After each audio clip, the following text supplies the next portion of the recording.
Learn the Law through Taylor Swift and Kanye West.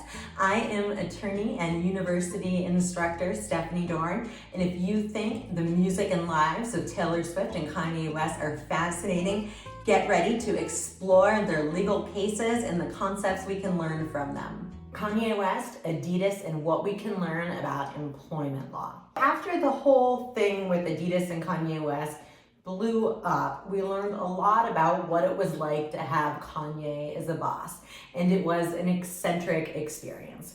For example, he fired someone for suggesting that they play Drake.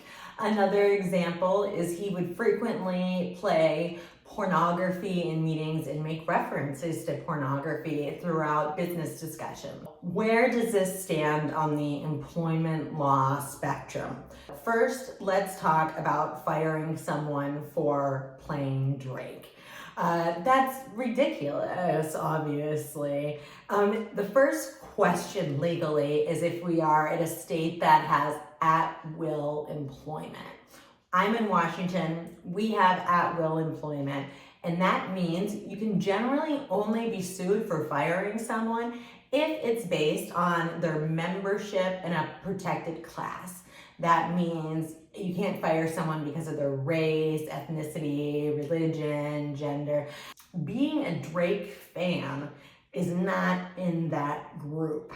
So in an at-will employment state, that could be potentially a valid reason to terminate someone's employment, unless there's unions involved or it's otherwise complicated. Let's talk about the concept of sexual harassment and what potentially would and wouldn't qualify as sexual harassment.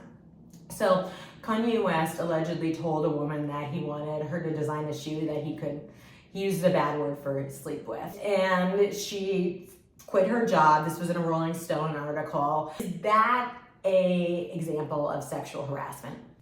Is one incident enough to be a sexual harassment claim?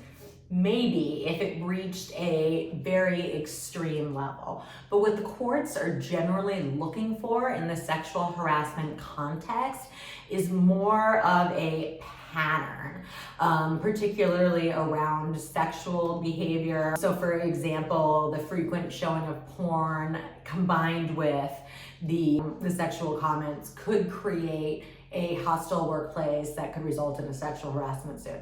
Not saying that he has been, I'm just discussing the concept.